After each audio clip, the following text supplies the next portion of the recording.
Hello everyone, welcome to my channel. This is Mathura learning Pathshala. तो UP शिक्षक भर्ती 27,000 plus जो शिक्षक भर्ती जो सुनने में आ रही है, तो क्या पूरा मामला है ये और आपकी वैकेंसी कब तक आएंगी, क्या चीज इसमें जरूरी है, आपका सिलेबस चेंज होगा या नहीं।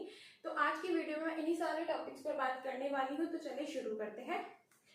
तो ये जो सारी आपकी जो वैकेंसी है, 67,500 वैकेंसी आपके टोटल आई थी।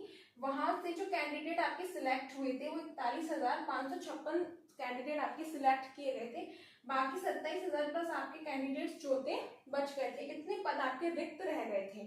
उसके बाद 59,000 वैकेंसी फिर से निकाली गई थी, लेकिन इन 59,000 वैकेंसियों में ये वाले जो पद थे ये ऐड नहीं किए गए थे। इन बच्चों को इसमें नहीं लिया गया था, नियुक्तियों को।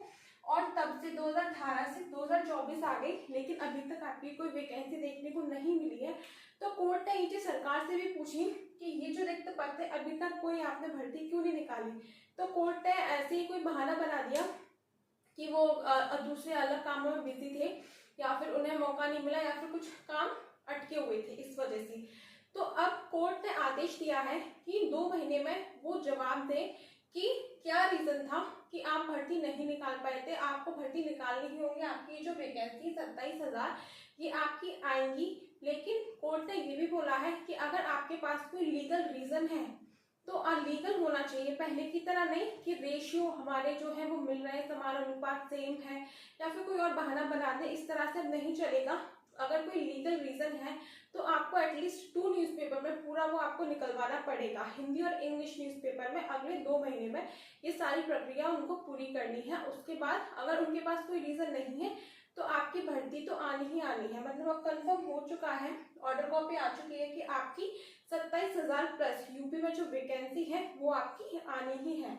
तो ये जो भर्ती आदेश है ये 27,000 प्लस भर्ती पर है।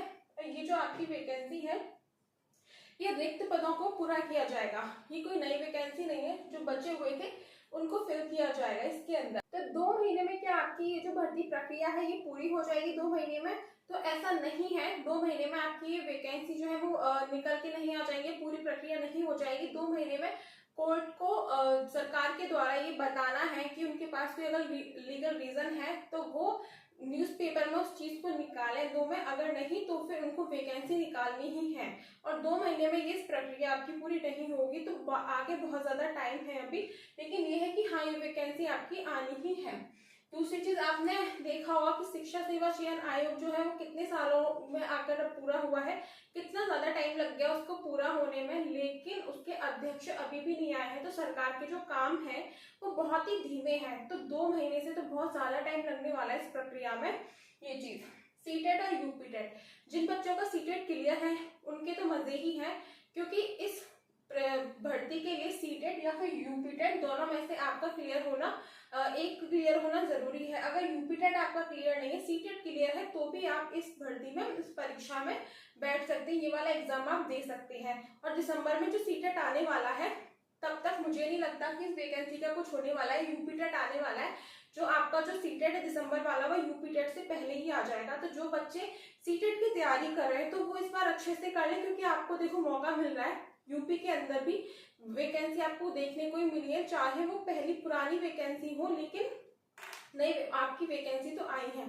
तो जो बच्चे सीटेट की तैयारी कर रहे हैं वो सीटेट को अच्छे से अपना पढ़ें, ताकि आपका दिसंबर वाला सीटेट पूरा हो जाए।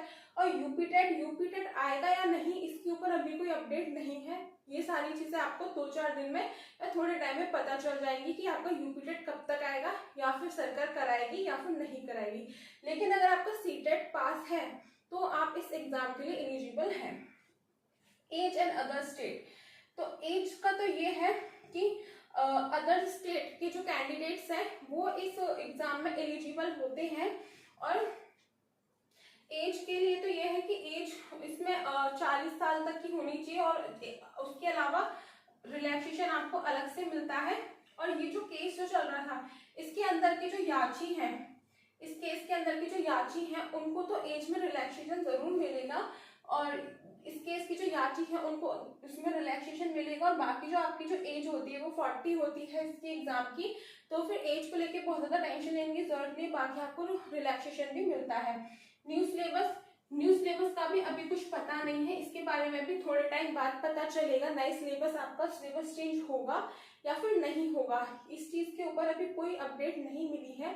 और अगर आप तैयारी कर रहे हैं इसकी तो आप अभी से एनसीईआरटी बुक्स पढ़ना शुरू कर सकते हैं, अपने सब्जेक्ट के रिलेटेड जो भी और जो कॉमन जो सब्जेक्ट होते हैं उनको पढ़ना शुरू कर सकते हैं, ताकि आपका जब सिलेबस आ जाएगा तब सारी चीज़ें आपकी धीमे धीमे क्लियर हो जाएंगी। और जो बाकी चीजें हैं, बाकी जो रूल्स के ऊपर है, रूल्स की जो बात की जा रही है ये सरकार के ऊपर डिपेंड करता है कि सरकार जो पहले जो भर्ती हुई थी उसके आधार पर, उसके रूल्स के आधार पर इस भर्ती प्रक्रिया को पूरी कराना चाहे तो वो करा सकती है। अगर ऐसा नहीं करती है तो उसको छूट तो जरूर देनी चाहिए, और छूट तो मिलेगी कहीं ना कहीं, किसी ना किसी चीज में छूट जरूर मिलेगी, क्योंकि ये पुरानी वैकेंसी का मामला है, ये कोई नई वैकेंसी नहीं है। इस चीज को आप याद रखिएगा कि आपकी नई वैकेंसी आपको देखने को नहीं मिली है, तो हो सकता है सरकार कुछ ऐसी चीजें लेकर आए जो पहली जो भर्ती प्रक्रिया हुई थी उसके अंदर जो रूल्स थे उसके आधार पर, उसके बेसिस पर ही इस प्रक्रिया को भी वो पूरी कराए, नहीं तो वो छूट जरूर